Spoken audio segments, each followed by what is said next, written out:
And welcome back to a Standard Fantasy Football podcast. I'm your host, Jono, and Chris is here to give you the full weekend slate of NFL game previews. Let's jump into it.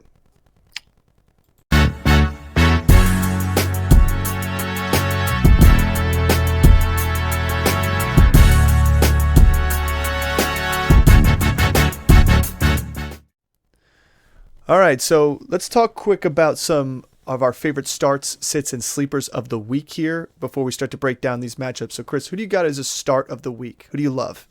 Well, my start, first of all, great Burt Reynolds stash. Just gotta say, all right. I like it. It's looking good. You got the ruggedness underneath, and then got the stash up top. It's a good look. I appreciate you said Burt Reynolds and not Travis Kelce. This was not a Travis Kelce Taylor Swift Halloween costume post mustache.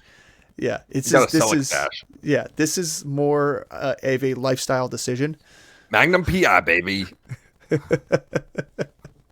Going into my start of the week, it's going to be an Arizona Cardinal, and his name is the 5'0" Kyler Murray. I know that it's his first game back, but the Falcons have been dreadful as of late against quarterbacks. They let up 32 fantasy points against Will Levis and the Tennessee Titans. Let up 32 fantasy points to Josh Dobbs last week. They've been just really bad lately against quarterbacks. It's Kyler Murray's first game back. He doesn't have James Conner. Amari DiMarcario is going to be limited. And so the game is going to be on him, and I expect him to come back into full form. Look for him to have a huge day. What about you? What's your start of the week? So I'm going to go here with a wide receiver. I'm going to go with none other than DeAndre Hopkins. We saw last week that he still was a big target hog in regards to Will Levis. Will Levis stats may not have looked that great against Pittsburgh, but go back, watch the game film. He was actually quite good. His completions percentage was a little bit low, but there were some errant throws and some bad drops. I, in my opinion, think he's going to have a bounce back game. Not quite to that 4-touchdown game, but that being said, we know D-Hop is the target. It's a guy who's going to get the ball. Treylon Burks is going to be out. I like D-Hop this week as one of the top tier guys, especially with the likes of Tyreek Hill and hurt Jamar Chase and A.J. Brown on bye. So, like, to me, Devonta Smith, yeah. But I'm just saying those top three, those three big names right there, and including Cooper Kupp, are all on bye. We're going to be looking to find that big wide receiver, and I like D-Hop. But who would be your sit? Who would be your big, like, cautionary tale here?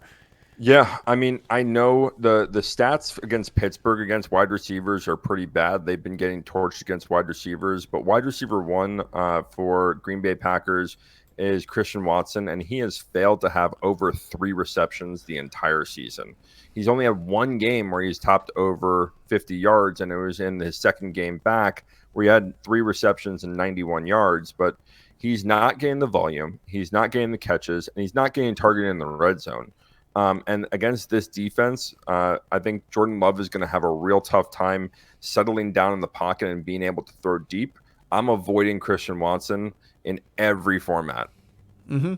I agree. I mean, listen, what did we talk about at the beginning of this preseason? We said Romeo Doubs over Christian Watson. He's going to get all the volume. Christian Watson's big play ability, yes, he has it. But you take away those outlier couple weeks where he was scoring big catches for touchdowns, he was doing exactly what he was doing back then. He's had some bad drops. He's been injured. Well, let's take a second and actually kind of look back. Like, this offense looked really good until Christian Watson came back. 100%. And I think the offense has been told. It's almost like Jordan Love they tell him, go to Watson, plays to Watson. If they just went to Romeo Doubs, if they just got Aaron Jones healthy and they go there, I think the offense could bounce back a little bit. But they look terrible trying to feed the ball to Watson, period. Yeah. Who's your sit of the week? My sit of the week is maybe an unpopular opinion here, but it's just matchup based wise, and that's going to be the Gus Edwards. When looking at the running backs this season against the Browns, Joe Mixon, Najee Harris, Jordan Mason, Jonathan Taylor are a couple names here that are the only guys that have over 4 yards a carry against this defense. Last time Gus Edwards played against him, he had 15 carries for 48 yards. He had 2 receptions and for 1 yard, no touchdowns, a total of 4 fantasy points. I expect a lot of the same from this matchup between the two. I think it's going to, but the difference being is you have Deshaun Watson here. So yeah, maybe the scores may be a little bit higher compared to this other one. But even when you look at this matchup without Deshaun Watson, the Ravens weren't putting their foot on the brakes at any point. They just couldn't get the ball going against these guys. Gus Edwards had the most rushing yards. Justice Hill did have 11 yards per carry because he had 3 for 33. But, Melvin Gordon got 3 for 21. They just besides that, Gus was not as effective. And like I talked about this with you a little bit earlier, for Gus to be effective too, his touchdowns are important. And I just don't see them getting close to the 1, 2, or 3 yard line. I feel like this is going to be a Lamar Jackson, Mark Andrews type of day where he could end up having 15 targets for 8 catches because he's just going to try and pepper them, Yeah. I mean, I don't. So they're completely different teams right now than when they played, earlier in the season. But I do think Gus has been more involved in the passing game. If he were to have a good day, he would have to be involved in the passing game a lot more than 2 receptions for 1 yard. Because you're right. The Browns have been really good against the run all season. And I don't expect that to change, especially in a rivalry game that's going to determine first place in the division. So, I think it's a solid sit option. But I mean, the one thing, real quick, the one thing, just to hammer a point home a little bit, Gus Edwards, so far, in terms of receiving, he's doing pretty much what he was on par for before injuries in the past. He has been much better receiving yardage wise with a 17.8 yards per reception this season. So I agree with you. I'm 100% on that. And that includes that 80-yard outlier that he did catch and run. But yes, if he does get involved in the passing game, he only has 6 receptions on 7 targets. That doesn't mean he's heavily involved in the passing game to me. And if you look at the game log as of recent, in terms of his receiving, he had no targets last week, 2 the week before, 1 and 1. And it wasn't since the Browns game when he had 3 targets. So he only had 3 targets since that Browns game. I just don't see it coming and happening. And who knows if they decide to get some of these other guys, Justice Hill, involved in the passing game a little bit more. I'd like to steer clear of him if I could. Yeah. So I think that there's great options out there at running back this week. That you can go and hammer other than Gus, but with the 3 teams on bye, it's going to be tough. Yeah, I agree. What's your sleeper? What's your big sleeper here? My big sleeper is another quarterback, and his name is Josh Dobbs. All right. The last 2 weeks, the Saints have actually been pretty good against quarterbacks. The Bears last week, they let up 19 points to Bagent. And then they let up 18 points to Gardner Minshew the week before. I think Dobbs is coming into his own. We saw what he did last weekend against Atlanta.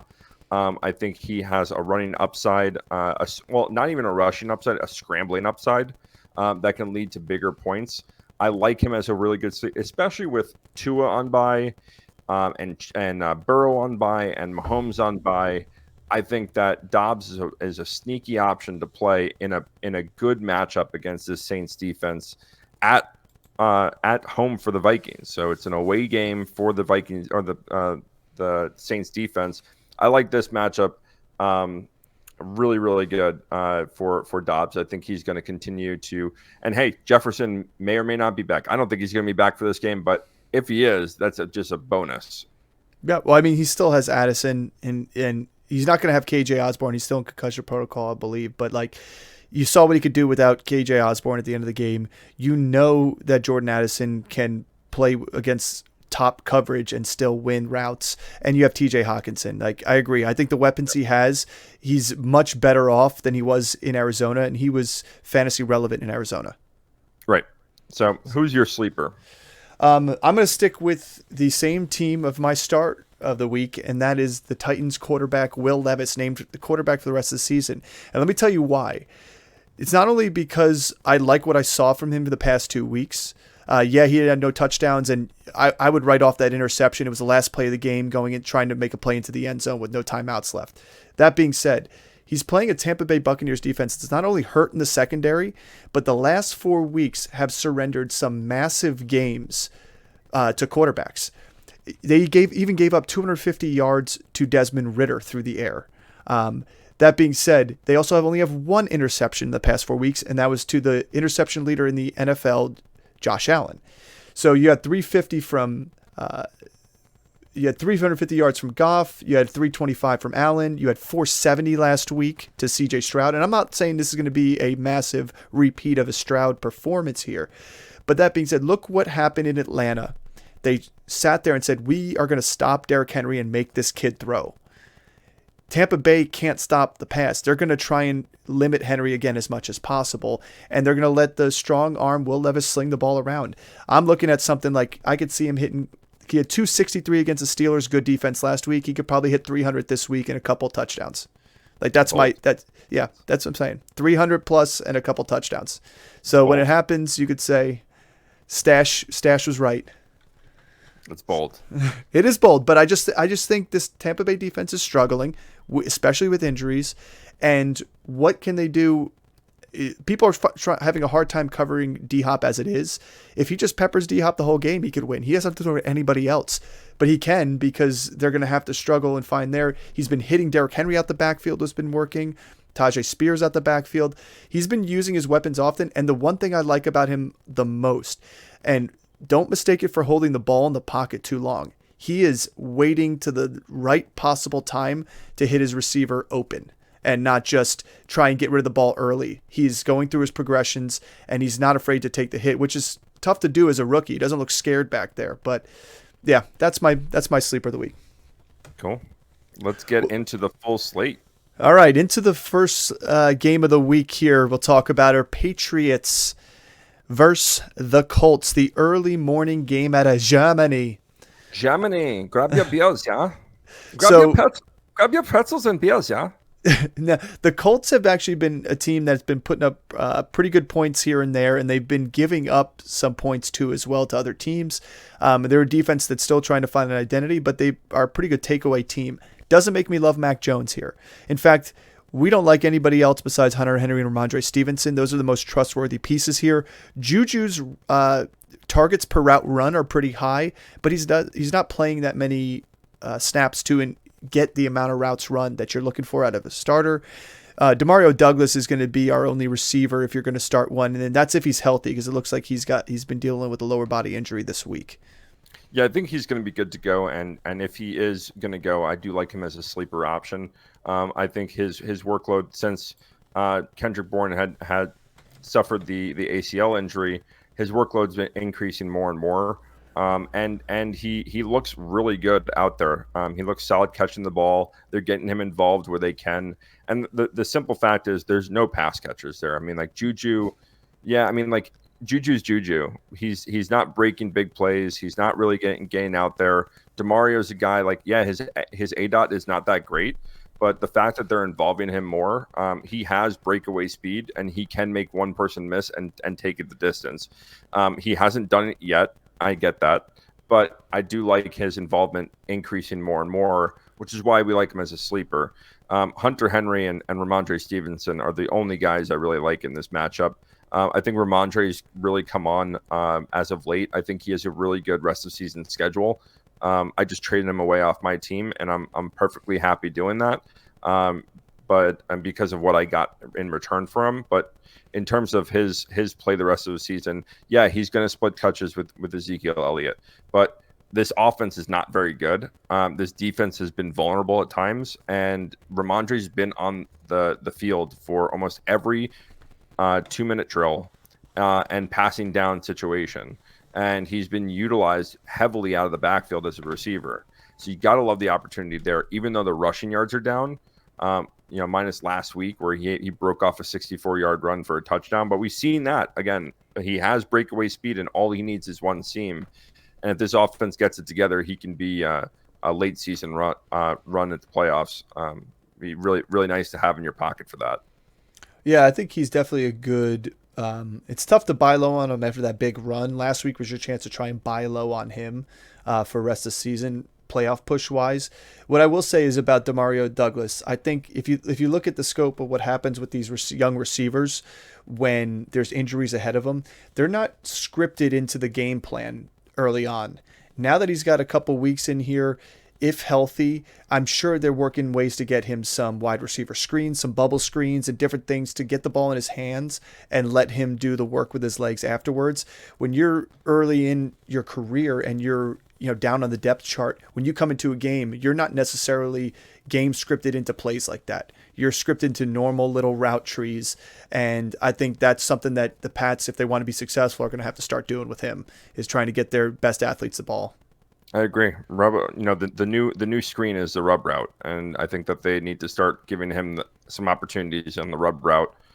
Let people target on Juju, and get Demario Douglas open, for some big playability. Yep. Let's move on to the opponent here and the Indianapolis Colts and another guy rocking a heavy stash, Gardner Minshew. He's a sit for us this week. I do like Gardner Minshew overall as a good bye-week replacement, just not this week because I just feel like the running backs are going to be the star of the show again, just like as it was this past week. So Jonathan Taylor's a start. Zach Moss is a sleeper because he's always got some solid runability and receptions out the backfield can help too, but his percentage of snaps have dropped significantly the last 2 weeks, which is why he's not quite a start for us. But it's tough to sit a guy who has an impact in this offense still. And besides that, Michael Pittman's the only other offensive weapon with Josh Downs dealing with a knee injury still and really no identity at the tight end position. And the Colts are always going to be a sleeper defense. You saw what they did to Carolina. They could easily do that to the Patriots, who are struggling on offense as well. Yeah. No, I would agree. I think that the two running backs are the guys you want to start here. Pittman, again, you want to start, but I just don't think Minshew is going to have a blow-up game. He's not going to have a bad game. I don't think he's going to dud out completely, but I don't necessarily love him against this defense. I think this game is going to be close, but I think the Indianapolis is going to win this game. But I just don't think it's going to be on the back of Gardner Minshew in this passing offense. Yeah, I mean, it's tough to say, too, because you look at even what this past week with the Commanders, Sam Howell, who everybody had as a big start play against the Patriots. The guy only went 325 and a touchdown. He also threw a pick, 19 points, under 20 points. People like Derek Carr, who had been struggling, did better than him this past week. Tua had 3 touchdowns and a pick against them, only had 26 total points against this defense. They haven't really had anybody score over 27 points against them. They've been pretty rock steady. And to be honest, it was only Josh Allen and Tua that did it against them. Everybody else has been below 20 points. So this is another situation where I think Gardner Minshew doesn't break the 20-point mark, but those running backs do what you need them to do for you if you have them on your offense. Right. Let's talk about Texans Bengals. This actually should be a pretty sharp matchup because the way CJ Stroud is playing is phenomenal. You're going to start him. The Bengals have a pretty good defense, especially against the pass too right now. You cannot trust any running back on this offense. And I said it before and I'll say it again. When it comes to the biggest fantasy points that have been scored in a single game by the Texans this season, it's been one running back that's done that, and it's Dameon Pierce. Period. He has the 2 highest totals for them there. Now, when you look at what Singletary has done as a compliment, yeah, that's great. Until they decide that they're going to give one of these 2 guys the ball, and by one of them, Dameon Pierce, the ball 20 times a game, Singletary has proven that he is not a full role type running back either. I'm not even going to trust Dameon Pierce unless they're giving him the ball 20 times in the game. Yeah, let's just preface all this by saying that Dameon Pierce and Nico Collins are doubtful for this game. Yes, correct. Not expected to play. So even with Dameon Pierce out, I don't think I trust Devin Singletary to be. I didn't last week. I don't this week. And they completely abandoned the run last week, completely. And I think that they're better off completely abandoning the run altogether. Like, they have so many weapons at receiver, even without Nico Collins. Like, we have Noah Brown, as a start. I like Tank Dell as a start, Dalton Schultz as a start. CJ Stroud, obviously, after the week he had last week, I think he's not going to have. Listen, we're not predicting he's going to throw for 470. And I don't think this game goes into a shootout. Both these defenses have been pretty well. Let's just say the Cincinnati's defense has been pretty good, and you can't just say that Houston's been pretty good when they let up a shootout point or shootout game against the Tampa Bay Buccaneers. But this game offensively can score some points, and on the big play from the receiving position for the Houston Texans. So start your Houston Texans receivers. I also do think that they're going to be down in this game, and it's not going to be this back and forth. They're going to have to catch some points and chase some points. Even without Chase and possibly T. Higgins, that I still think that this offense is good enough to get the lead, and then the Texans are going to be trying to chase from behind. Yeah, in terms of the quarterbacks for the past 4 weeks against this team, there's only been 4 touchdowns thrown by quarterbacks against the Bengals. 2 of them were by Josh Dobbs, none by Geno Smith, and the Bengals have had 7 interceptions. Yeah. We'll talk about the Bengals in a second. That's the cautionary tale I'm going to throw up with CJ Stroud here. I think he's playing fantastic football. I have him start with caution. It's a stronger start than a lot of other players that are out there because of who's on bye right now. But I just think the Bengals defense is going to have to play a little bit more solid, especially with T. Higgins out and with a chance that Jamar Chase is limited or a decoy or not playing at all.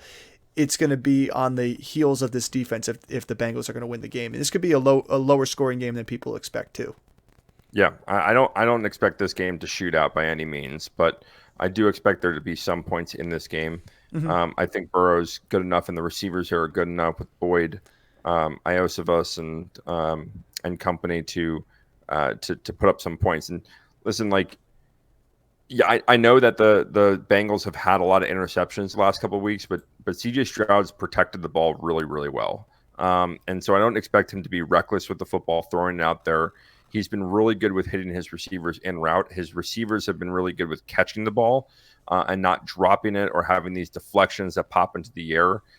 This is going to be a really good game. This is something, again, we've talked about since the preseason that the Houston Texans are going to surprise a lot of people. This might be a big statement game that surprises them. This is an opportunity. Yeah. Yeah, this is a game I think that they can win. Without Chase and without Higgins, this is a game I think they can win. I don't think that they're going to, but it's not crazy to think that they can go out there and win this. Yeah. Let's talk about the Bengals here. We're starting Burrow, Mixon, Chase. Obviously, those top 3, you're starting them every single week. They're the bulk of that offense there. We're starting the Bengals D. Now, 2 sleepers we have in there, Irv Smith and Tyler Boyd. And Boyd is going to be a sleeper regardless if Jamar Chase plays or doesn't play because he's still got a nice position in there. Irv Smith, I think, is a great sleeper. We saw last week when the Bengals played a team that was weak against the tight ends, and we have another one here in Houston, and they peppered Irv Smith and the other backup tight end. Tyler Hudson. Got it. He chops wood for, if he needs firewood, he chops it. Yeah. But let me Captain America just rips it in half. I think this Bengals offense is going to try and run through Mixon this week, especially with the injuries to the receivers, and work with the play actions maybe and different stuff and get some screens out to him. Because if you look at what the Texans have done, they've had some actually pretty good. They gave Rachaad White his highest yards per carry of the season, pretty much. He had 20 for 73. You had the Carolina Panthers offense. I don't even want to get into how terrible they are there, but Alvin Kamara had 19 for 68, and he had another. But where they really get hurt the most are the receiving yardage out the backfield. And what Mixon's the main guy doing that for the Bengals here. He is the guy who's running the ball the most, and he's the one getting all the screens and catches out the backfield. We saw them kick the same thing off against the Bills. The first 2 plays of the game were to Joe Mixon, and one of them was a screen pass and one was a run. And when you start off that way and make you respect the run, I think you have an opportunity. And Rachaad White was RB1 last week against this team. So I like Joe Mixon here. I like Jamar Chase. If he's playing, I'm playing him. I don't think it's going to be a decoy Samuel type of day like the Niners do. If he's out there, he's out there. But feel free to fire up a Bengals number 3, number 4 receiver here, because I think Burrow is going to have an easy time throwing around too on this defense. Yeah, with all the receivers that are down, Stephon Diggs popped up on the injury report today with Chase. If Chase doesn't play, Boyd is a start. I wouldn't say he's a sleeper. He's a start. Then you can say these other receivers are going to be sleepers. So the guy I like, if let's say Chase doesn't play, Boyd's going to be a start. Andre Iosavas is going to be, I don't even know if I'm saying that correctly, my dude from Princeton, a tiger to a Bengal. I like him as my sleeper option for a wide receiver for the Bengals if Chase doesn't go. Yeah, I agree. I agree on that sentiment. We don't have to stay too long on this one. This is going to be one that I think I'm going to have my eyes glued on. This is going to be a fun game to watch. Yeah. I think it's going to be just as exciting, if not, to me, a little bit more exciting than the Buffalo game. Well, I mean, now that you can't watch the Giants anymore, you gotta start following other teams more closely. It's true. Yeah. Let's talk about Packers Steelers. This usually is a pretty good game against each other, but I don't think that's going to be the case this Sunday.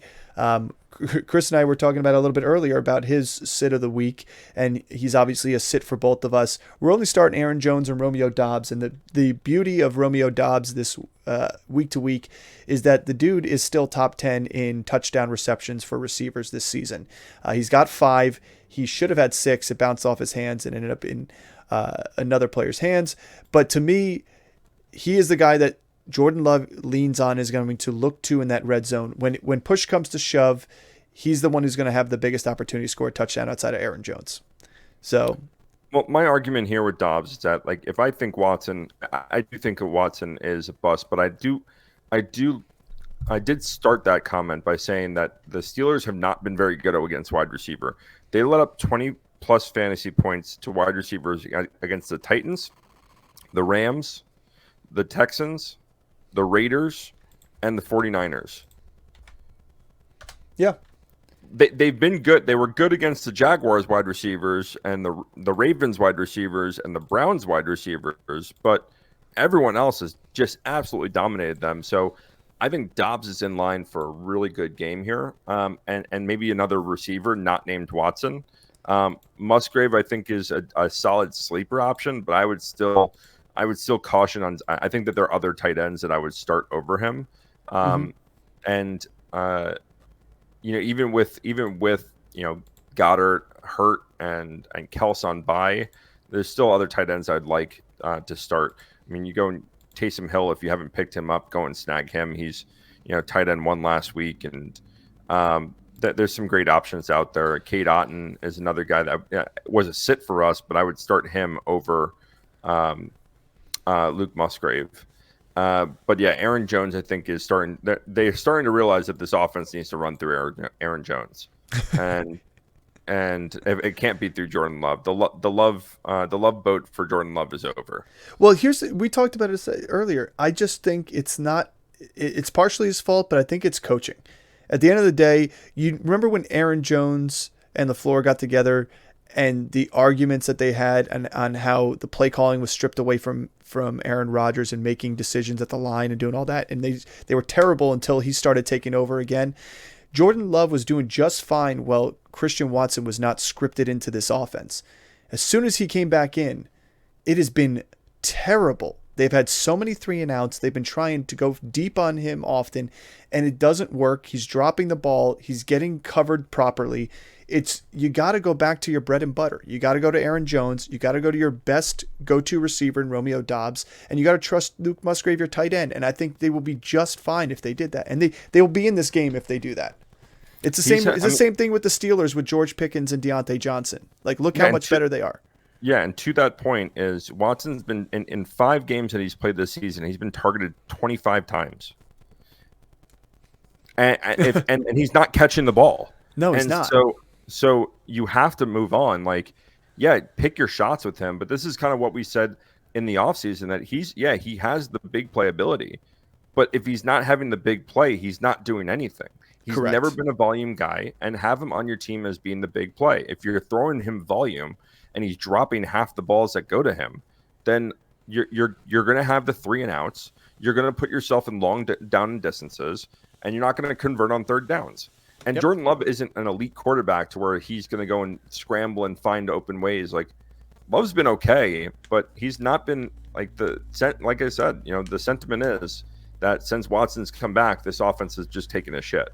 Yeah, regardless of Aaron Jones being out of there too, Right. because they were just fine with A.J. Dillon, scraping away. It's just been terrible with Christian Watson in there, and I think it's the play calling. Let's talk, like I was just saying, with the Steelers here. Similar to George Pickens, Deontay Johnson. Deontay Johnson comes back, and this guy commands targets. He gets open. His yardage of separation is much better than George Pickens. Pickens went back to running more go routes, less slant routes. And even if we talk about how George Pickens gets separation, he uses it with his hands, and he tries to create it using his arm length to get there. Deontay Johnson's the wide receiver 1 here. George Pickens is the guy. George Pickens is the guy that catch the ball for 70 yards and a touchdown for you. That's not too much Deontay Johnson. But I like you like Pickett this week. I'm not as high on Pickett this week. But if Pickett has Deontay going, has Jalen Warren going, has Pickens getting open, I think I like him a lot better than I liked him earlier in the season. Obviously, they're playing the Packers, which looking like, just based on what Matt LaFleur was saying, that Jair Alexander, he's not quite liking the way the injury's looking for him this weekend. So that's something to take a look out for. If he's out, it could be a pass-heavy day for this team. Yeah, even if he's not out, I think that this can be a pass-heavy game for this team. I think that the Green Bay offense has not been good enough to keep them in games. And the Steelers are going to be there. The Steelers are starting to figure some things out with Deontay Johnson coming back, and that's been such a huge return from injury for this team, because he is their guy that's going to move the sticks. And if they're able to move the sticks against this defense, they're going to open up the big play. That's why I like Warren this week. I'm not high on Najee Harris. I don't think he's looked very good this entire season. But I like Pickens this week. I like Deontay Johnson this week. And this defense is gonna create turnovers and get after Love to create more possessions for this offense. So I like pretty much the entire offense for this team in this game. And I think the Steelers are going to win this game pretty largely.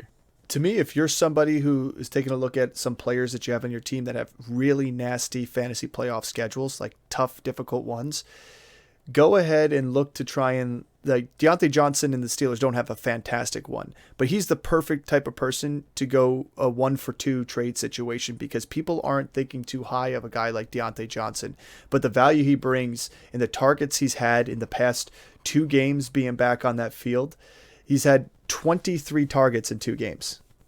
Yep. So that's just you're not finding that from just some, Joe Schmo receiver. You're going to have to pay for the receiver like that.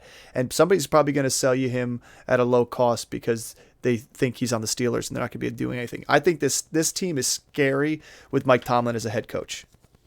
Always going to be. They're going to be a tough team that's going to fight it out. I think that I did a short on it this week. Deontay Johnson, I think, is a great buy low candidate right now. He got his 1 touchdown, his first touchdown in a year and a half of playing football. Broke the dry spell.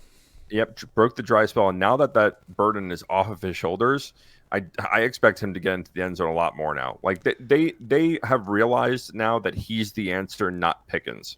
Yeah. And they're going to start. This doesn't mean Pickens is going to go away. Pickens is still a really good, talented wide receiver. But I think that the volume is going to go to Deontay Johnson, and Pickens is going to be a big play guy that when they start keying on Deontay Johnson and Pickens is open, they're going to be able to hit him. I think this offense and Pickett is actually starting to realize that, and that's what makes this offense kind of scary.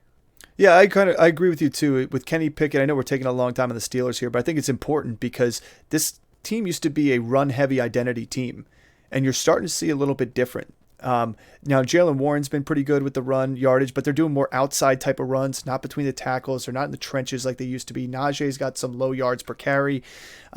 He's still good once you get around to the 5 to 10 yard line. But Kenny Pickett, if you notice this past game, and I was watching it, when he's throwing to George Pickens, he's trying to fit the ball in a little window and trying to force it in there. When he throws to Deontay Johnson, the guy's open. And the guy understands back shoulder catches. The guy understands all that. Like, none of these like big circus catches are needed to be made because he's open. And I think that gives a lot of relief to Kenny Pickett and allows him to take the easier route there. And then when in need, take the one-on-one shot with George Pickens. And I think you're going to see that again this week. Right. Yep. All right, let's talk about this Titans-Buccaneers game. It's got my sleeper and my start of the week here. Will Levis, I don't think it's a fluke that he had 4 touchdowns against the Falcons. I don't think the Falcons are very good by any means, but I don't think it's a fluke that he did it. I think the Steelers played him pretty well last week. I think this week he'll get back on the horse there. I like Derrick Henry. Even though his snap percentage is down closer to 50% during the game, he's still involved in the passing game. And with Will Levis being able to sling the ball downfield and be successful through the air, it does open up the run game. And so teams have to decide, am I going to stop Henry and make the young buck throw it? Or are we going to try and play an overall defensive plan? And I think the Buccaneers, being injured in the secondary, are going to try and take away one part of this game, and it's going to be Henry. But we know the king's the king for a reason. Tajay, even though his snap percentage is up, I think we should still be sitting him until we start to see more involvement in big playability. And then, like I said, my start of the week's D-Hop here. I just think the guy had, I believe it was 11 targets last week. And so I don't know. I think it's going to be just as big again this week. Yeah, I mean, like Tajay Spears, his snap percentage has gone up week in and week out, but the last 2 weeks he had a 44% snap share and a 59% snap share. In those snaps, he's had in that first game where he had 44%, he had 3 carries for 27 yards, 4 targets, 3 receptions for 9 yards. In the second game, when he had 59% snap share, 5 carries, 16 yards, 6 receptions, 6 targets, 4 receptions for 4 yards. He's not being productive when he gets the football. No, he's Derrick not. Henry is. And so Derrick Henry is a guy that he's been more involved in the passing game. His receiving numbers are better this year than they were at this point last year. His rushes are down. Like he's not getting 20, 25 touches a game. But he was when I mentioned earlier that I traded Ramondre Stevenson, this is who I traded for. Yeah. I traded for Derrick Henry, and this is a guy that I think, even though Ramondre Stevenson, I think rest of the season schedule is really good, so is Derrick Henry's, and I'll take a guy that's going to split a 50% snap share, especially when Henry's putting up the numbers that he is. I like DeAndre Hopkins in this game. I hate everyone else. I'm with you. I know that your guy is going to be, Will Levis, but there's no one like unless it's another crazy game for DeAndre Hopkins. Like Chig's not really doing much with the ball. I mean, maybe Westbrook Akine, but they're too sporadic. Like the other receivers, I don't know if I trust another one of them to really step up to take the coverage away from D-Hop. And teams will just start rolling coverage that way and let the other receivers beat them. And if I'm still not sold on Will Levis. I can see him as a sleeper based on the matchup this week because, yeah, you're right. Like the Tampa Bay Buccaneers have been piss poor against quarterbacks this season, and especially as of late. So I'll take the sleeper pick there, but I don't know how much I trust this passing attack either. So that's where my dilemma is with this game. Like, can this game go to another shootout like last week? Man, I hope so. Like that game was exciting as hell. So. Well, let me just throw out a stat for Will Levis against a tough game for Pittsburgh. Okay, the dude ended up passing to 1, 2, 3, 4, 5, 6, 7, 8 different people, including both of the running backs. Chris Moore had a 29-yard reception. Okay, yep. Derrick Henry had a 23-yard reception. Yep. Westbrook Akine had a 23-yard reception. Traylon Burks had a 21-yard reception. Kyle Phillips had a 24. DeAndre Hopkins a 29. This dude's throwing over 20-yard receptions like it's his job, and he's hitting them in great windows and good timing passes. He just looks, to me, he looks like the second best rookie quarterback out there right now, the way he's throwing the ball. I'm not saying he's putting up the stats and he is the second one, but the way he looks there and what he's doing with the lack of talent at the receiving core outside of DeAndre Hopkins, I think is impressive. Tannehill hasn't been able to do it. Malik Willis hasn't been able to do it. And to be honest with you, I love like what you said about Derrick Henry being involved in the passing game. I agree with you on everything that. Just I don't want to phase over that whole thing because the guy's running a 4.4 yards per carry this season. And that's even with a 3.2 and a 3.3 and a 1.8 game this season already. So It's impressive. But I think Will Levis, you got to take it. What I suggest is go out there and take a look at the Chase Daniels show. If you haven't had a chance to look at it, this dude, ex-quarterback, was a journeyman backup quarterback for a long time. He is fantastic at breaking down film because he's done it forever, and he's a smart quarterback. But he broke down Will Levis's games, and he says some good things. He said there were some throws that he shouldn't have made or he should have made a little bit earlier, but he liked the way that this guy was throwing the ball. And I watched a little bit more intently because of that on the Steelers game. And I thought he did a fantastic job. Like he had 6 passes last week of over 20 yards. Yep. The week before that, he had, I think 4 more. I think he has 10 total passes in 2 games over 20 yards. That's a guy who's going to be able to throw the ball against Tampa Bay defense this week. We saw it last week too with CJ Stroud. Yeah, I mean he's slinging it across the field. So like this game has a chance to shoot out because, I mean, like going to the other side of this game. Oh yeah, and with let's Tampa go over Bay's to the Bucs right now. And we'll go over to the Bucs and like the Titans defense, especially their secondary, is awful. Yeah, I mean they can't stop a nosebleed. Thank you, Bart Scott. I will forever quote you on that. Okay. But they are awful. And so, yeah, the Rachaad White, I think, is in line to get completely shut down in the run game. However, if you look at what he did last week in the receiving game, he did really well. I think that he has a chance to have another upside game. I still have him listed as a sit, just based on like I do think he's only going to have like 40 yards rushing. And so he's really going to have to step it up in the receiving game. But I think Mike Evans, Chris Godwin, Trey Palmer, those guys are guys that I want to start. And I think it's going to be from the receivers. And Cade Otton is going to kind of fade back into oblivion this week. I know he was a hot ad off the waiver wires, but if you watched our waiver wire episode, I did talk about how, yeah, he had a great week last week. We had him as a sleeper last week. I thought he was in line for a really good week last week. I don't think that's going to happen again. Yeah, different. Like we said, I even said it earlier. The Texans are terrible. They're one of the worst, if not the worst, against tight ends. So they heavily targeted them. I don't think it's going to be this case here.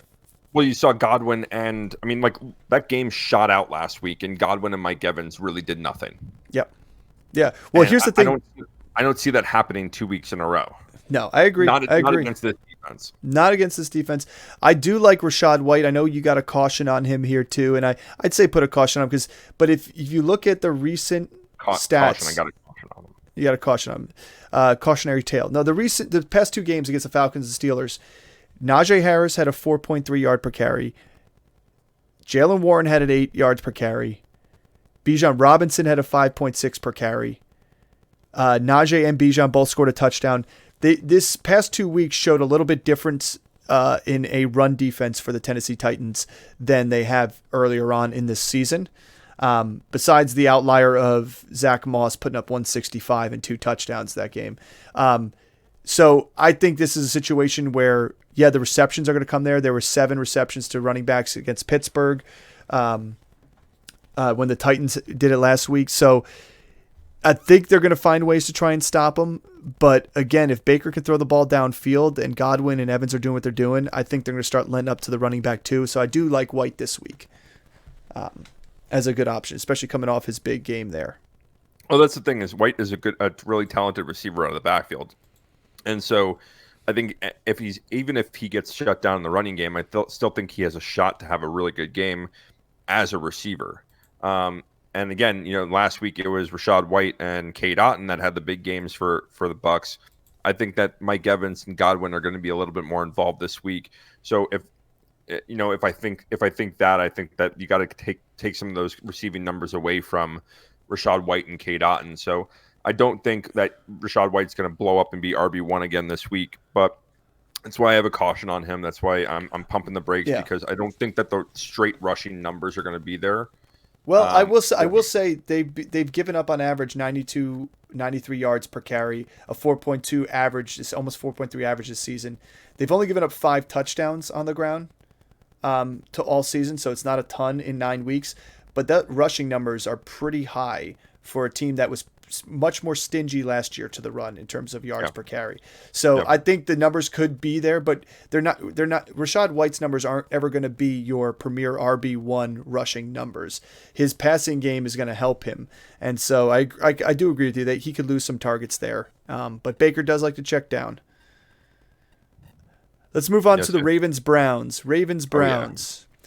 This is going to be a fun game. This could be low scoring. You're glued to the Texans and the Bengals. I'm going to be glued to this game. This is going to be a hell of a game. Love this rivalry. But this is not a fun fantasy game. I'll tell you that. We have Lamar Jackson as a start here. You're never going to sit this guy. He's playing fantastic football, even though some of his fantasy numbers don't show it. He's actually the quarterback you want in the NFL. This guy's playing very good football right now. We have Gus Edwards, Justice Hill as sits. I know you don't agree with you, so I'll hand the mic to you in a second to talk about Gus. But you're not playing Beckham. You're not playing Bateman. You're not playing Flowers. You're really playing Andrews and this defense along with Lamar Jackson, because those are the only kind of set it and forget it, lock and loaded players for each week in this, especially in this matchup here. Yeah, I mean, I know that your sit of the week is Gus. I don't have him as a straight sit. I do think that he's going to get involved, and I do think that this game is this is a rivalry game. So yeah, even though these defenses are really good, we've seen 2 top defenses, especially in this division, go against each other, and the game just get out of hand and get wild. And rushing attacks get. I don't. This is going to be like gunslinging, and again, Deshaun Watson's back in this game. You have the full complement on offense. Minus Nick Chubb, obviously, against the Baltimore Ravens. So I think that on the flip side, on the Browns side, they're going to start throwing up some numbers. So I think that the Ravens are going to have to slow this game down, and because the Browns are going to key on Lamar Jackson, I do think that Gus has the opportunity to have a decent game. I don't think by any means that Gus Edwards is going to blow up and throw a 20-point week up. But I don't think it's really far-fetched to see that he can get in for 40 and a touchdown, which would be a 10-point day. So I think that he's not in line to completely blow up and go nuclear, but I don't necessarily think that he's in that category of I'm going to sit him. There's got to be I've got to have some other really, really good running backs for me to say I'm going to sit Gus Edwards, even in a bad matchup. That's a fair enough assessment. I mean, listen, last year when they played, he's on a touchdown tear. I know everything else, but he's on a touchdown tear. And when you have a hot hand like that, I don't care what defense you go to. If the offense is rolling, he's going to get the opportunity, and they're using him down at the goal line enough where he's had 5 touchdowns in the last 2 weeks. Yep. Okay. It's a valid argument. I will say, to back up your argument, Gus Edwards last year in the one game he played with Lamar against the Browns, albeit a different Browns team with Jacoby Brissett there and Nick Chubb there, but he did have 2 touchdowns and 66 yards. Again, different team. Lamar Jackson only threw the ball 16 times, and I think this Browns defense is better against the run this year than they were last year. This Browns defense is good against everything. Yeah, they're good against everything. So it could go either way. It could be a Justin Tucker type of day. Start the kickers in this game. Both of them look pretty good this season. Start the kickers. Let's go over to the Browns. We only have 2 starters here. A lot of red still. Jerome Ford looked great last week. He had over 20 carries. He cemented himself as the lead guy there. However, he's not the lead guy when it comes to red zone carries and goal line carries, so that's unfortunate for Ford owners like myself. I don't quite have either any running back here, being for the same reason I don't have a Ravens running back here, is I don't think this game is going to be won on the ground by the running backs. I think it's going to be won by the air and through the feet of the kickers. So that's why Cooper to me is a good one, because he's big playability. He's had 3 weeks healthy with Deshaun Watson of at least 90 plus yards out there. And then the Cleveland Browns defense you're starting. Next time you say by the air, can you say it in a Winston Churchill voice? By the air. By the air. That was a bad one. But it was a terrible one. This is probably my toughest personally my toughest start sit decision for this week, and I have quite a bit of bye weeks this week. But my toughest start sit decision is which defense I'm going to play, because I have the Steelers against the Packers, and I have the Browns against the Ravens. And how is that a tough decision? Because I want to start the Browns against Lamar, because I think that they're going to get after him, and Lamar does get sacked quite a bit, but he could squiggle away for a 60-yard touchdown run too. That's not happening with Jordan Love.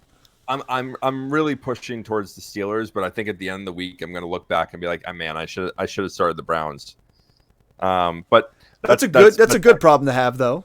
It's a good problem to have. Having two elite defenses is a really, really nice problem to have. It's why I'm in second place in the league. But okay. How's the view from down there? Listen, I'm climbing the ladder. Okay. He's climbing. There's not enough more we can say about this matchup. Again, this is one you're going to want to watch. If you have an opportunity to go grab one of these kickers, Tucker's definitely taken, although people have been dropping him because he hasn't been playing that well. But grab him now. This is the week they're going to perform. This is a kicking game. Yeah. Let's go 49ers Jaguars. I like this game too because this is one of those games where 49ers traveling to Jacksonville. Jacksonville is in a prove-it match to say, hey, we belong up here with these divisional leaders. So I kind of like the Jaguars possibly even edging out the 49ers because Brock Purdy has not played well on the road. I think however, they've had a bye week. I think that they're getting their stuff back together. But I also think this Jaguars defense is better than you think. No, I do. I do think so. But I think I don't think that they're going to put so much on Brock Purdy anymore. I think that they're going to really scale it back for what they want to do. I like this game too. I think that there's some really good games on the slate this week, and this is one of them that I'm going to be keeping my eye on. But I think both these offenses have been good, but they both have struggled at times against subpar opponents too. Well, here's what I'll say is the Jaguars are posting up a 3.3 yards per carry against average. All right, and they've only given up 2 touchdowns to the running back. And so, I know McCaffrey is a start no matter what here. But if they're shutting down McCaffrey and you got to lean on Brock Purdy's been struggling with interceptions. He owned up to it. It does help getting Deebo Samuel back healthy. I think that changes the dynamic of this offense a bit. In fact, I think it hurts George Kittle a little bit. I still like Kittle, but he's going to have some targets away. If Armstead is playing, that helps too. If he's not playing, Kittle may have to do a little bit more blocking than expected. But I think this team is better when all their players are healthy, so I agree with you here. I think this is kind of a get-right game. I just don't think they're going to put up the big points. They're going to remind me a little bit about the Chiefs' season so far. Is hey, they're winning games, and they don't need to put up 50 points to do it. And this could be one of those situations where they do that against the Jaguars. Yeah, they don't ask you how. They ask you how many. Yep. Right. So Brock Purdy, McCaffrey, Ayuk, Kittle are starts. You start this defense too because Trevor Lawrence has been just doing good enough to get the job done, and not really doing what everybody expected him to do this season. Deebo Samuel, to me, I think is somebody I would give the start to this borderline start to this week because they're going to try and get him back involved and be a little bit more dynamic in offense. But you can't start everybody here. Yeah, I had him borderline sleeper. But if he's borderline sleeper, then it's either Ayuk or Kittle that are going to not be starts. And I just like the matchups better for them than I do thinking that Debo's going to get a heavy volume usage. I think if they're going to dump the ball out of the backfield and they're going to kind of have these extended run plays, it's going to be to McCaffrey. Because I agree. I think that McCaffrey might struggle rushing the football. And so they're going to try to get him involved through screen passes, through extended runs, get him out of the backfield and get him into open space. And that's Debo's game when it comes. Debo, I think might have 60 yards, but I don't. That's not a start. That's not start worthy for me. Can you bring one of them for a touchdown? That's where it maybe becomes a sleeper for me. But I can't get myself to put him into a start category. Yeah, I agree with you. When you say Debo or Kittle, or Ayuk, one of those guys is going to have to take the hit. I think Debo coming back. It's probably safer to say that. Hey, maybe he has no injury designation. Maybe he doesn't go full force and take all the snaps he normally will take this week. Yeah. And so I like Kittle Ayuk, but I could easily say Kittle's the one who's going to take the nod out, the bow out, and Debo takes the nod in, because that's usually what you see. You see Ayuk not affected as much. Yeah, Ayuk's going to be the deep ball guy. Ayuk's been great. Yeah. And this is where the Jaguars are weak, is through the air right now. But their defense has been playing a lot better. We have Trevor Lawrence here as a cautionary start because San Francisco is not very good against the pass. They're pretty good against quarterbacks, but not against wide receivers. They do go in hand, so you're like, how is that possible? Well, because it is possible. It goes down to yardage and touchdowns, but also, wide receivers aren't throwing picks like quarterbacks do. So you starting ETN because he's one of the best backs in fantasy football right now, and it is a tough matchup. However, teams have been able to run against this defense too this year. Yeah, they did get Chase Young, but Chase Young didn't stop the Washington defense from getting run on either. So I think at the end of the day, you're going to like Travis Etienne. Anybody who's ran the ball for about 20 times has had success off this defense. Well, that's where my caution. It's not just the turnovers from Trevor Lawrence, but we were going to see Nick Bosa on the field the same time as Chase Young, and they're going to get after the quarterback. I mean, say what you will about Chase Young not being a run stopper, but that guy can get after the quarterback, and he's a beast. And now you have to account for both of them. You can't, they might have packages where they're both on the same side, and you're like, what the hell do you guarantee? They're going to do stunts like that. It's Shanahan. He's going to ask for stuff from his DC. Yeah, so I just think that he's just. Chase Young's a phenomenal athlete too, and you look across this defense, and it's just really great athletes, right? And they're freaks.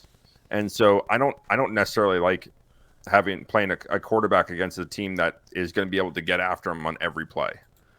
Well, I mean, I think the rushing game here for the Jaguars, being able to establish it's important. And if you look at the running backs in the past 3 weeks, they've established that. Actually, besides the Giants in week 3, all the teams have established the run against this team. They have a 4.1 yards per carry against average. They've given up 4 touchdowns. In fact, 2 of those 4 happen to be in the last 3 weeks against Joe Mixon and Kareem Hunt. And so even that game against Hunt, Jerome Ford had 17 for 84. He had some big runs. You had Kareem Hunt 12 for 47. You even had Cam Akers and Alexander go for 70 yards on 18 carries against them. So I think they're vulnerable at the run. If this is where the Jaguars are going to be able to win the game, is if they can establish the run, pass off that run, get Evan Ingram and Christian Kirk in some open field opportunities, and I think it could be a surprising game. Could be. Yeah, well, hence why we like those players, right? I think that's the way to beat this team, is to establish the run and allow your dynamic playmakers to kind of get involved. I don't like Zay Jones is out of this game. I don't like Calvin Ridley in this game as much as I like Christian Kirk. I think that he's been more dynamic with the ball in his hands, and they get him the ball in space to be able to create big plays. So yeah, that's why, again, it's why I like the receivers in this game, but I'm not so high on Trevor Lawrence, because I do think that he's going to be susceptible, A, to getting hit, and B, to creating turnovers because of the pressure. They've given up 3 straight games, the 49ers, to a wide receiver that had 100 yards. You had Amari Cooper, Jordan Addison, and Jamar Chase. Yep. So, and they've come close to a second receiver in those games going for 100 yards too. So I think this could be the big game everybody was hoping we would see from Trevor Lawrence on different weeks. It could be a Christian Kirk day again, for sure. I mean, that guy's good to do that. I do like Zay Jones if he's fully healthy. He's not. He's out. But I like him. He's fully healthy. He's somebody that I like on this team who definitely makes this offense better through the air too as well. Yep. All right, let's move on. Saints-Vikings. Speaking of Jordan Addison and the Saints and the Vikings versus Saints, let's talk about the Saints offense here, who they're probably the most dynamic offense, I'd say, out there because of all the different options they can do on any sort of play call, with Taysom Hill running out of the Wildcat. You have Kamara that could run out of the Wildcat. You have Kamara out the backfield from a pass. You have Derek Carr catching a pass. You have Taysom Hill throwing to another tight end. There's a lot of different equations this team could do, and I like it. However, I do like these players. This could be a very tough game for the Saints because the Vikings have a chip on their shoulder. They were almost written off this season from the beginning. You get Jefferson hurt, Cousins is hurt. They make this trade for Dobbs. They come back and they win a game that they're behind, where they started a rookie.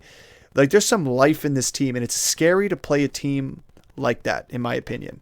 It is, and they're home. Yeah. And if Josh Dobbs kind of was playing backyard football last week and won, now he's getting the playbook under him for another week. Like the reports are that he came into camp, he was spending like an extra 4 hours with the offensive coordinator before that game on Friday. He puts in the work. Like he's a veteran that's been around on a couple different teams. He started for 3 different teams this year, or played in one calendar year. Yeah, in a calendar year. Started for three different teams in a calendar year. He's learning offenses. He's smart enough to do it. He's got a complement of weapons in the Vikings that he hasn't had in the past on any team. Mm-hmm. And so I like Josh Dobbs. It's why I like him as a sleeper this week. And I do think that this game can be a game that can shoot out. It could, yeah. And I think that both these defenses are susceptible to big plays. I think Addison is in line for a really big day. I think that I don't think Jefferson's going to go in this game. I think they're going to hold him out another week. But even so, Cam Akers was hurt and out for the season with the torn Achilles. So Ty Chandler is a guy that can get some work in, but I don't think he's going to take enough work from Alexander Madison. I really like this game. It's why we have a lot of starts on both these teams. Yeah. So the big thing to me about this game is going to be Kamara out the backfield, because the Vikings have been pretty stingy against the run. 3.5 yards per carry to running backs this season. Albeit they've ran the ball 197 times against them, and for 700 yards, but it's only been 3.5 yards per carry. And that's including that giant DeAndre Swift 175-yard game. Yeah. So when you look at it that way, I think it's going to be a tough game through the ground. And the Saints haven't been great on the ground. But where Kamara's bread and butter is those screen passes, is those over-the-middle passes, get him the ball in space. And I think they're going to have success with him that way. For sure. The ball to him 13 times. I love it. Yeah. I think Taysom Hill with the Wildcats, a huge play. So if you can put him in your tight end spot in your league, go ahead and do it. Rashid Shaheed is going to have a fantastic time. I mean, when you look at the quarterbacks versus the Vikings, there hasn't been anything besides the Chargers game with the 405 for 3 that Herbert had that's really standing out and amazing. But, I mean, when you have Taylor Heineke going out there throwing for 260 and a touchdown, like I think Derek Carr could at least throw for 260 and a touchdown. Yep. It's not, especially with the weapons he has. So I like Olave. I like Shaheed as a sneaky flex play. And this defense you have as a sit here, to me, I would start them every other week, but I just think this Vikings offense, like you said, like they're playing on a different level. And like I said, I made these predictions and I wrote these up based on the fact that I do think that this game is going to go into a shootout.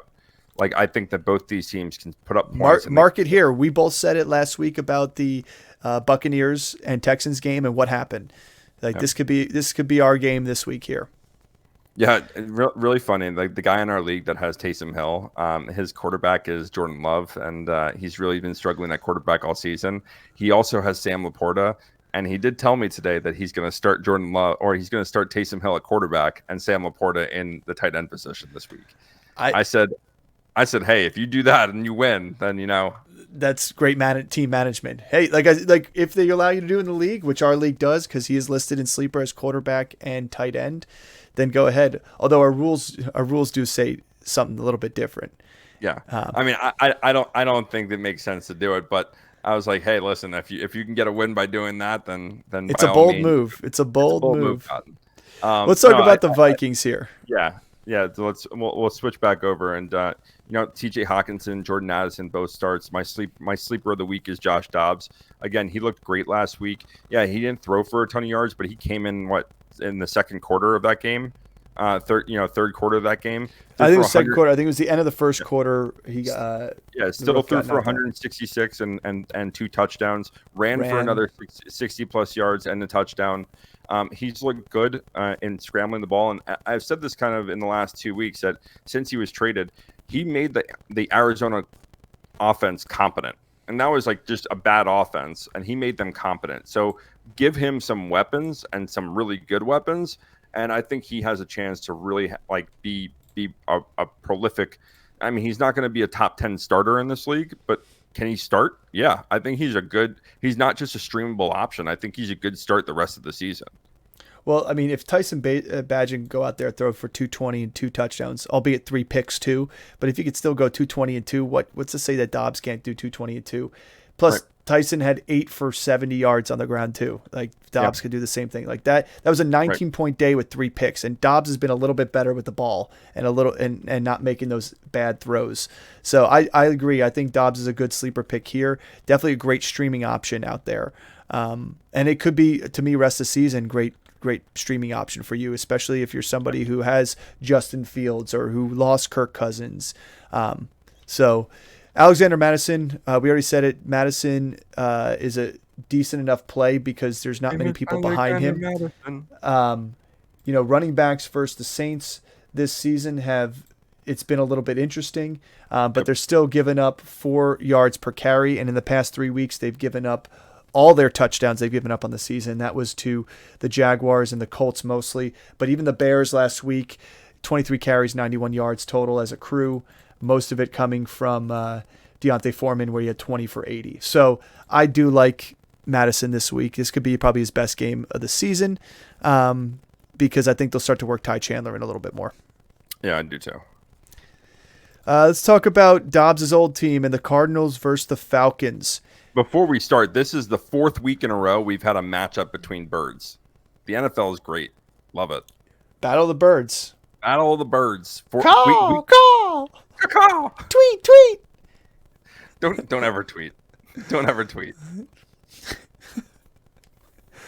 All right, Cardinals, Kyler Murray. Chris has him as a start. I have a more cautionary start, but then I go again and look at all the QBs that are actually out there, the ones that are injured and the ones on bye. He's a start. James Conner, you're starting cautionary, mostly for the sheer fact that, yes, he is probably most likely going to play this week. Is he going to be on a pitch count? Is he going to be out there full time? I know they have injuries in that backfield already, and what it's going to look like. So, put him out there. You're starting him if you own him, but be cautious too. If he's like your third running back and you have 2 other people you can play, go ahead. Hollywood Brown's a start because this connection with Kyler and him are fantastic when there was no D-Hop last year. So you're expecting a lot of the same here. Trey McBride's a sleeper. And don't be surprised if Michael Wilson's healthy too, this includes him here, but if Rondale Moore and Michael Wilson start to get uptick in better opportunities, I think where Dobbs failed was he scrambled more than he looked to try and hit his secondary options outside of Hollywood Brown or McBride, depending on the play. Kyler Murray, who knows what his scramble ability is going to be like with that knee and his comfortability doing that. And he's actually been a much more accurate passer, and he can go through his progressions pretty well. So I expect those other guys to be able to have a little bit more power when it comes to fantasy opportunities. Whether they're going to be viable or not, we'll see. Yeah, I mean, I like Hollywood the best here, and this is something I have also said that, with Michael Wilson and Rondale Moore, if you have the room on your bench, go ahead and pick them up. They were great waiver ads this week because they're probably the low ownership and everyone thinking Kyler Murray is going to come back. This offense is bad. No one wants these guys. I think that they have a chance to – whoever rises as a number 2 there has a chance to be fantasy relevant and be a great flex play on a weekly basis because Hollywood is going to be a wide receiver 2 at least. Yeah. He's going to go from a flex play to a wide receiver 2 and a high-end wide receiver 2, if not a low-end wide receiver 1 rest of season. Let's move on to the Falcons here because we still have 5 other matchups we got to go through.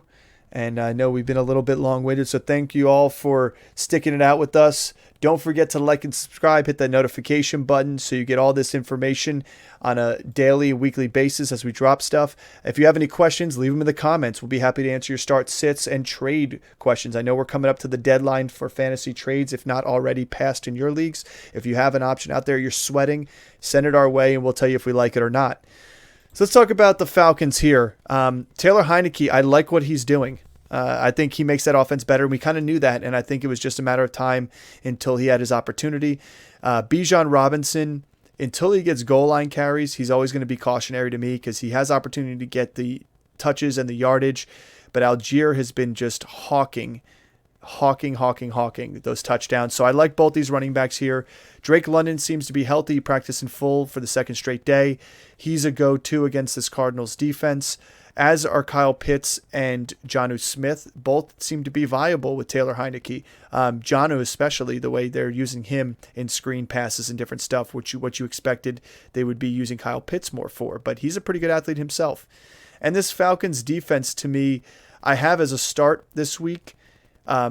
They just got put through the ringer the past 2 weeks in games they should have done well on. I'm almost leaning on sitting them here, but it is a situation where you've got Kyler Murray, who's been out of the game for, the better part of a year, and he's going to have to get his feet wet. You've got James Conner coming in off a banged up knee. This Cardinals offense may look for a little bit of identity in this first game, and it could create a couple turnovers. And I'm not expecting this to be a big shootout game, so to speak, either.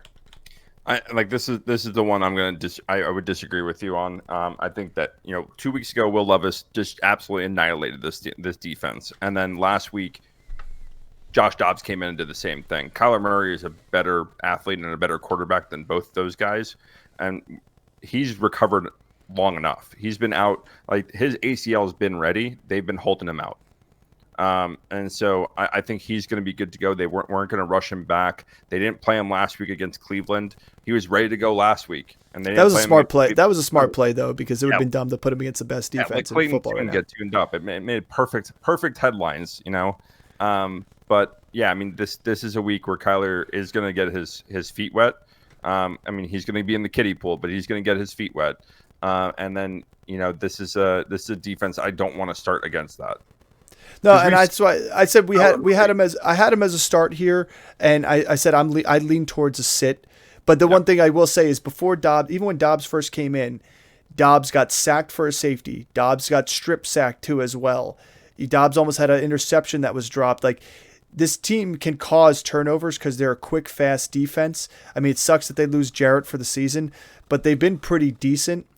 They can't finish the game. That's what's hurt them here. The past 2 weeks, if they finish the game, their defensive output in fantasy is fantastic, but they can't finish the fourth quarter. So listen, I agree. The game and they're throwing up points at the end of the game. Who cares what you're doing? I'm just saying. Originally, I was thinking as a good start.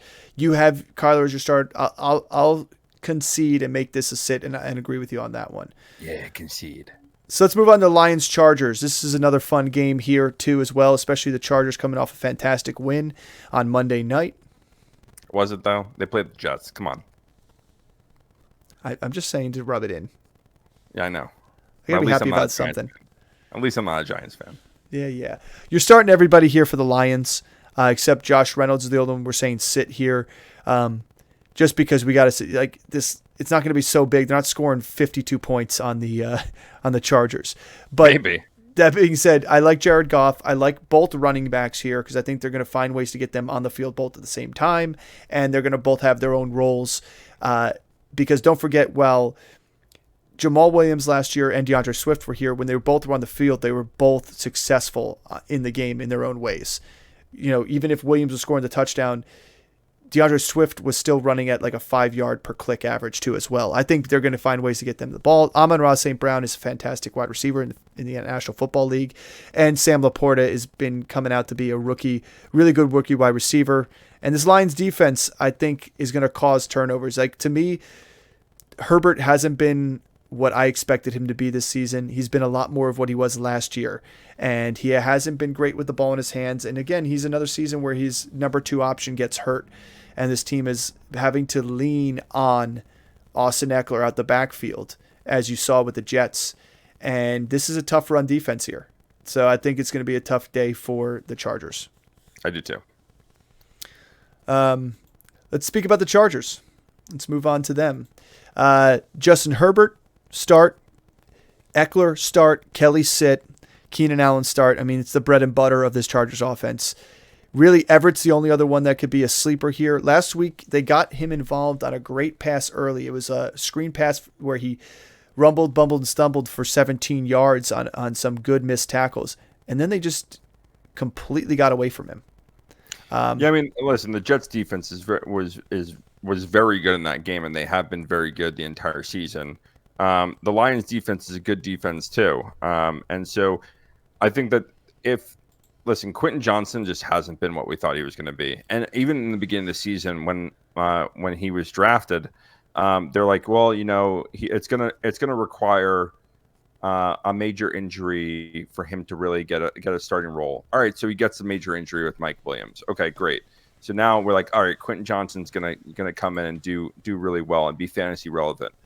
But Josh Palmer takes over.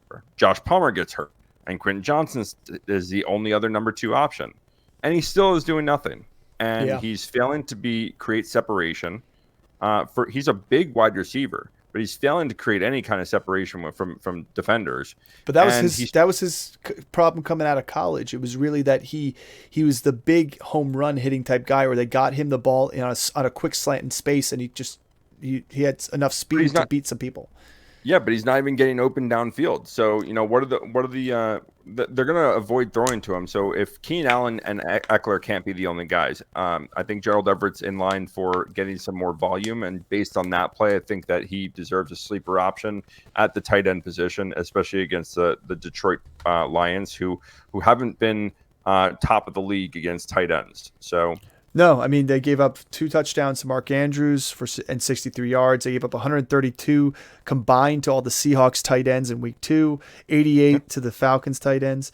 They've given up 3 touchdowns in the past 4 weeks. It was 2 to Andrews and 1 to Tremblay. But they're not bulletproof against the tight end position. So I agree with you. And they use Gerald Everett more like a wide receiver anyway. He's used very different than almost similar to how the Seahawks are using their tight ends now with screen passes and in different situations. He's a really good athlete. And I agree with you there. I do like this Chargers defense because those 2 pass rushers with Khalil Mack and Joey Bosa are unstoppable. They're fantastic. Here's the dilemma on why I think that they're going to be a hard start for me. Is because if you look at the Lions, we're starting all the Lions. I know, trust me, but so again, we're saying, all right, this team offensively, like we want to start everyone on this offense, but then we're like, oh, but we like the defense on the other side. It's like something's got to give there. So even if they're going to get after the quarterback, they might have a couple sacks in here, but I do think that they're going to let up points. I do think that with Montgomery coming back, it's an added dynamic with the Detroit offense, and I think it's going to be too much. And where they're really good is on third down with Khalil Mack and Joey Bosa getting after the quarterback. But Detroit is not going to be in a lot of third and longs. They're going to be able to run the football right down your throat with 2 running backs now. And if they're both of them are in the backfield, it adds a different dynamic. So I'm not so sold on the Chargers defense starting this week. I think that it's just a tough matchup for them. If I have another play, I think I would listen. I'm going to start them over the Jets, over the Giants offense or the Giants defense. But I think that they're bottom half of the league this week in terms of matchup. I'd say they're middle in the pack. Because I'm just looking at some of these teams and some of the good defenses that are on bye. Like, it's tough for me to find 12 people. Like, I'd say this would be 12 at best, in my opinion. But I look down at the Jets and Raiders matchup, and you could probably play both those defenses and probably get a better output from them. So let's move on. Giants, Cowboys. Like you said, you're not playing the Giants defense. You're not playing any Giant except for Saquon Barkley. Let's just move on to the Cowboys. Yeah, so Saquon Barkley, playing with caution. If you have a better option, go ahead. Let's move on to the Cowboys. Let's move on to the Cowboys. Let's make that short and sweet because we don't need to talk about the Giants. You're going to play Dak. You're going to play Pollard. You're going to play CD. We like Ferguson. He's got a good rapport with Dak. This team has been a much better passing offense than they were last year, in my opinion. They're less run heavy as they were last year, and because they've been less successful on the ground, whether that's play calling, whether that's offensive line play. But I love Dak here, Tony. The only thing about playing a guy like Dak today, they get really high up on the Giants and they end up sitting, which would suck. But so here's my comment on this game is if you have a ton of buys and you just are scrounging the waiver wire for guys, Rico Dowdle, Turbin, like pick up any Cowboy because I think these backups are going to be in this game fairly quickly. And do something. And they might like CD Lamb might have 190 yards in the first half, and they might pull him from the game. And Michael Gallup might have a huge game in the second half because the Giants defense and this is Pee Wee football. Like, all right. This ain't the little Giants, all right? It's not they're the not little running Giants. the annexation of Puerto Rico, all right? Maybe they do. Maybe they decide to just put it in the game. Let's see. That might be better play calling than what they're getting right now from Brian Daboll. All right, let's talk Commanders Seahawks. I'd tag you back. Sam Howell has been a fantastic quarterback in the NFL, but also the fantastic quarterback for fantasy. I think if this offensive line was able to block better for him, he'd be doing even better. But he is one of the most sacked yardage quarterback out there. But you're going to still start him here against the Seahawks defense that's been struggling. I like Brian Robinson Jr. here this week too as well. Terry McLaurin and Jahan Dotson are good options because Dotson has been the one stepping up. Now, Curtis Samuel, it seems to be like he's going to be trending to play and he's back at practice. So if that does, I don't know if that's going to bump Dotson back out, but that was kind of like the squeaky wheel on this offense was that Samuel was getting the better opportunities and the targets from Howell over Dotson. And that's not what people wanted. Yeah, I still like the way Dotson's been playing. Like I'm going to ride the hot hand here. I'm going to say I agree. He's a good option against this. He's a downfield threat. And there's been some rapport there in the last 2 weeks. And I think that Howell is starting to trust him a little bit more. He's a more dynamic playmaker than Samuel. He's going to lose probably some of the shorter targets to Samuel. But I think that overall, like even if Samuel goes, he's going to be a sit. And Dotson and McLaurin are going to be guys that I think are going to really step up in this game. This is another game that I think has a chance to shoot out a little bit.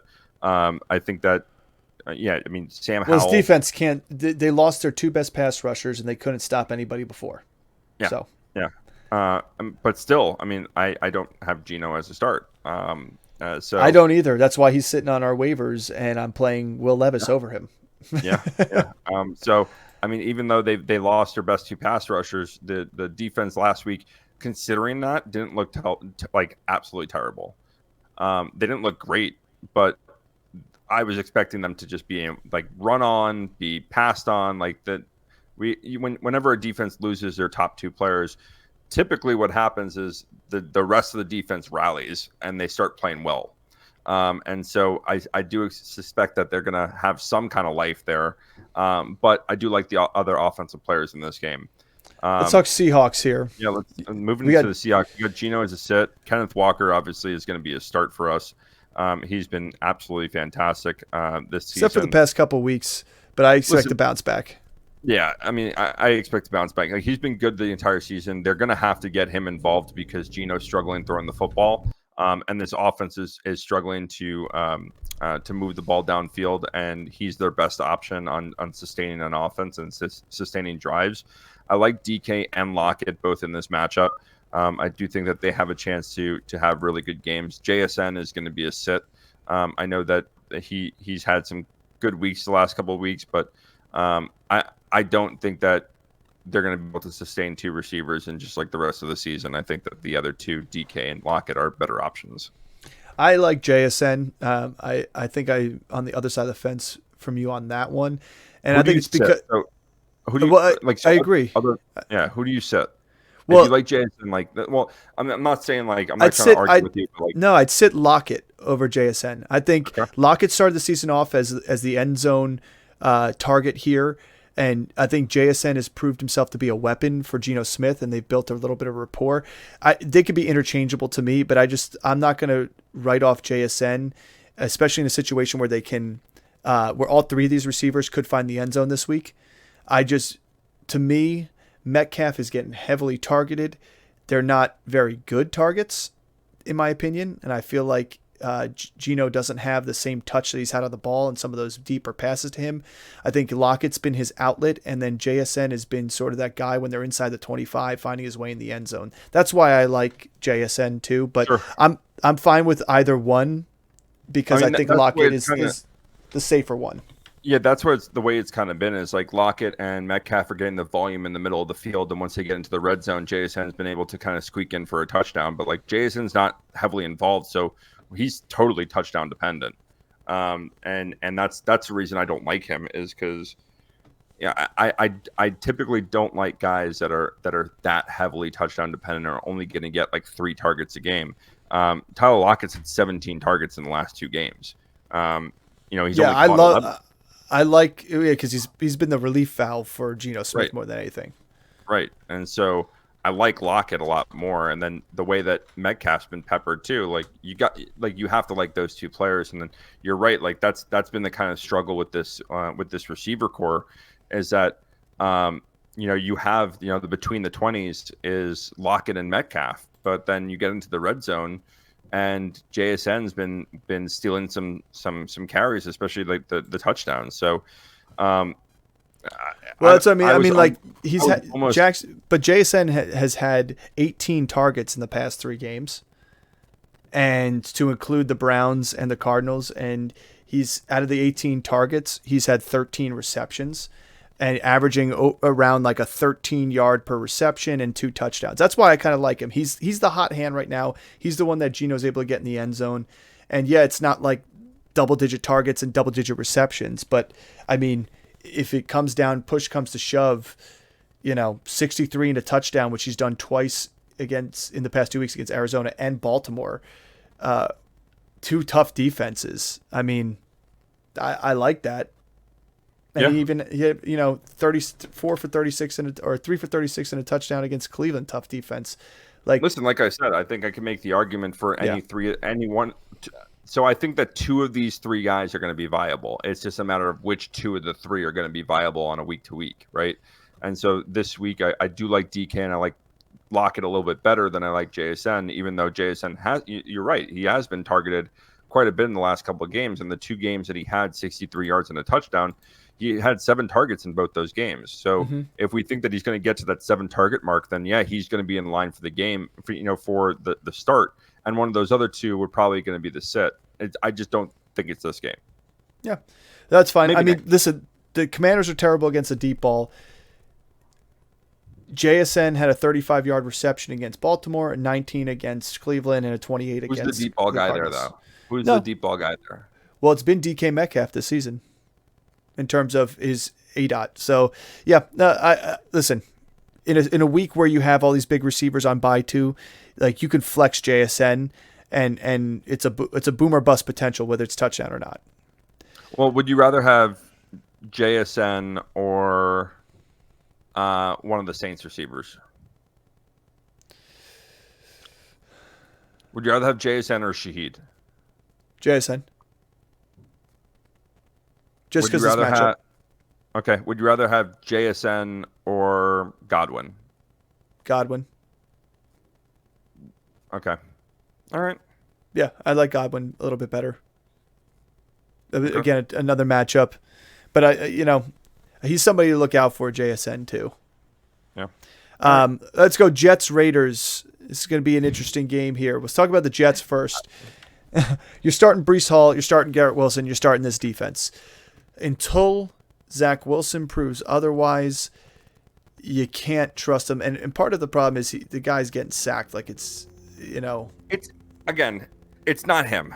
No, I know it's not. The offensive line has been just absolutely awful, and they can't. Was it 8 sacks last week? 8 sacks, and they couldn't protect him. They've had a rotating door at that offensive line. They've had 5 new starters week in and week out. Like they lost Billy Turner. He's probably not going to play in this game because he broke his hand. So he moved over to right tackle last week, and now he broke his hand. So we're going to have a new right tackle. Probably have to shuffle the whole line around again. So and they're playing Max Crosby. Yeah, I mean, and he's just a freaking motor. So I don't even want to watch this game. They should have flexed this out. I want to watch it. They should have flexed it out. I agree, but I'd watch it because I do want to see Breece Hall. Like this could be his big coming out party here, where he just takes control of this offense, runs the ball 25 times, and has over 100 yards. I mean, really, at the end of the day, you're right. It's not going to be a pretty one. Running backs versus the Raiders have been over 4.6 yards per click here. They have over 1,000 yards given up on the ground this season to running backs. Don't forget what the Lions just did to them 2 weeks ago. Jahmyr Gibbs, 152. Saquon still had 90 on only 16 rushes. So I expect. I'm going to throw this out into the ether. Dalvin Cook game? I mean, no. No, But he probably has a better yard per carry and decent enough touches when he does get in there. But I think Breece Hall is going to have a game and a half. He's in line for the game. I think Garrett Wilson, just based on the volume that he's getting thrown his way, he's going to be a start that you have to have because, again, like we said last week, if he can take one to the house, and he's such a dynamic pass catcher. But everyone else on this offense, you can't trust when the offense looks so poor. And it's just there's no one else there that's feasible. If they score a touchdown, it could be to anyone. But like I'm not here to magic 8 ball that's going to say, it's CJ Uzama that's going to catch the one and only touchdown for the Jets this week. They've only had 8 passing touchdowns on the season, so it's not been good enough to sustain other receivers, and they're not throwing for enough yards to have multiple receivers in there as starting options. No, the 2 to Wilson were short, small ones. At like one was the late game one on Dallas, and then it was the one in Buffalo. That was a small one. Like a short pass. Yeah, short and they pass. took it 70 yards. Yeah, exactly. But like he's been having some big plays. He's had a total of 38 targets in the past 3 games. He's caught about half of each one of those in those games, but like still 38 targets. That's wide receiver 1 target share right there. So you're starting him, and you just hope that Zach Wilson can stay on his feet to get him the ball. Yeah. And then on the other side, Josh Jacobs is a cautionary start for us. I know that, this is a tough game because I do think that the Raiders offense is decent, but this Jets defense is really, really good. And they're going to come after a young quarterback. If they've been look at the elite quarterbacks that they've been playing, and they've really have gotten into their heads. They've gotten after them in terms of the pass rush. They have a great back end secondary. Devontae Adams and Jacoby Myers have been struggling so far under Aiden O'Connell in the last couple of weeks over, with Jimmy Garoppolo. So I don't think that they're great against that. The Jets are good against the tight ends too. So even Mike Mayer, I don't necessarily like him in this game. I think this could be another game like last week where it's just ugly, where the defenses kind of just get after each other. So I do like the Raiders defense in this game. And I'm going to start Josh Jacobs based on the fact that he's probably going to get 25 touches in this game. But that's probably the only person I feel comfortable starting. I don't know. I don't think you will. I mean, let's put it this way. Besides the Giants game against the Jets, no one's had over 25 touches since week 4 against them. They've been pretty good against the run. They season long are 3.9 yards per carry. They have only had 3 touchdowns, and 2 of them went to Eckler last week. Yeah. So besides that, they hadn't given up a touchdown since week 4. So when that week 5 hit, they gave up 90 yards on the ground to the Broncos. They had a fantastic run stopping ability, and Saquon had 36 carries for 128. That's a 3.5 yard per carry. He just had volume because they didn't throw the ball in that game. That was a good rushing defense. Where they got hurt was through the air, I think, more than often. They've given up 7.2 yards per reception and 2 touchdowns on the ground, 48 receptions for 349 yards on the season to running backs out the backfield. But with Aiden O'Connell, Josh Jacobs had 0 targets and 0 receptions last game. Right. That's what hurts Jacobs. I don't see him getting 25 carries, and if he's not going to get targets out the backfield and they're going to throw downfield, it hurts his value big time. Yeah. I like I said, I think he's a start with caution. Again, with you kind of have to start him with the amount of buys that are on this week, but I don't like it. It's if he's in my starting lineup, I'm not looking at there being like, I feel really confident in this matchup. No, I don't. No, because I mean, like you look at some of the other guys that had, like Tony Pollard had 25 carries week 2, only 72 yards, 2.8 yards per carry. Pacheco was one of the shining lights with 20 for 115. Eagles, DeAndre Swift. That's because he broke one off. Yeah, look, DeAndre Swift was held to 10 for 18 against the Raiders team here. Like, they're not a terrible defense when they're firing. Or Jets team, sorry. The Jets are not a terrible team when they're firing on all cylinders, and they have good linebackers that make good tackles. And when your cornerbacks are playing good defense against the pass. They're going to have two all-pro linebackers this year. Yep. So, Quincy Williams. Yep. So let's move on to the last match of the week, Bills-Broncos. The battle of who wants to... Bill. Yeah. Who wants to lose more, Pretty much for this game. Who's going to turn the ball over more, Russell Wilson or Josh Allen? You're still starting Josh Allen here. I am off on James Cook and Lat Murray in this game. Speaking of Lat Murray, he did have a players meeting this week to kind of hype this team up and get kind of recollected. We'll see how that works out for them. Stephon Diggs is a start because he's one of the best receivers in football ever since he came over, even when he was a Viking, but especially when he came over from the Bills. Designation that came out today, but I think he's still going to go, and you're going to start him. Yep. Gabe Davis. Go ahead. I'll just say Gabe Davis, I just can't trust. He's too boom or bust. He had that string of receiving touchdowns and big games, and then he goes to just being forgotten about in this offense. And then Dalton Kincaid, you're going to start him every game from here on out. He is the number 2 pass catcher on this offense. And I do like the Bills defense because it is Russell Wilson who is throwing for a horrific yardage average every single game. And his fantasy value is based on touchdowns. Yeah, the guy I kind of like in this game for the Bills is Khalil Shakir. And so I think that he can be involved in this game. I think he's a good sleeper option. At the receiver position. He's a flex play, yeah. He's a flex play, and if anything were to happen to Diggs, if Diggs didn't go or Diggs was limited, he's the guy I think is going to step up. You're right, Gabe Davis has been so wildly inconsistent. He has 2 complete dud games where he just disappeared, then has, a blow-up game 2 weeks ago, then completely duds it out last week. Kincaid is the second option here. He's been getting the volume. He's been getting 10 receptions. He had 10 or 11 targets last week. And so he's a guy that you should feel confident starting with the rest of the season. Yeah. Let's move on to the Broncos here. Final team we're going to talk about. Now, Russell Wilson we have as a sleeper. Dude can probably find a way to get you 20 points against his Buffalo defense. But the thing about Russell Wilson, besides Miami and Washington, he had only one other game of throwing for over 200 yards, and it was 223 yards, and that was against Chicago. He is getting away with fantasy value based on throwing touchdowns.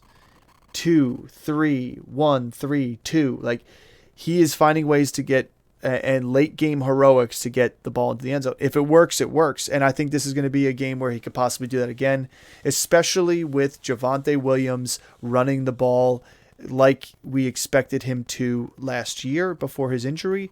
And Javante's looking good. He had over 20 carries last week. I expect the same this week against a team that can't really stop the run that well right now with Buffalo. So I like Javonte. I like Cortland Sutton. And this defense, which kind of stunted the Chiefs, has an opportunity to stunt another big team player here and surprise some people. I wouldn't be surprised if the Broncos are a better second half team. Yeah, I don't see them winning this game. I don't see them shocking it. I think that the Bills lost last week. They're going to come out angry. You just said that Latavius Murray had a players meeting this week, and typically when teams go through that, they're going to rally, and they're too talented on the offensive side to struggle like they have. Josh Allen needs to stop turning the ball over, and this offense is potentially a top 3 offense in the league. And even though they've had some inconsistent games, it's because they turn the ball over. So I do think that Josh Allen comes out kind of pissed off. This team kind of comes out pissed off. It's a Monday night game. So this has some fireworks in store for us on Monday. And I think that the Bills absolutely trounce the Broncos. So I'm just going to put it out there. The past 2 night games that the Broncos played, they gave up 19 points to Kansas City on a Thursday night and lost 19-8. They gave up 9 points to Kansas City on a Sunday night and won 24-9. They're playing pretty good on that night game schedule, and they've won 2 of their last games, 2 of their last 3. And two of those last three happened against Kansas City. They had a bye. Everybody's coming off healthy. I don't know. I think the Bills are the team that are on their heels, not the Broncos here. So It should be interesting. It should be a good one. So thanks for tuning in, everybody. As always, keep an eye out for all our drops. Hit that notification button so you know when they're coming in. And we'll see you next time. Enjoy your games and good luck Sunday. Burt Reynolds and I will catch you next week, okay? Good luck, everyone. It's Turd Ferguson. Turd Ferguson. Take it easy.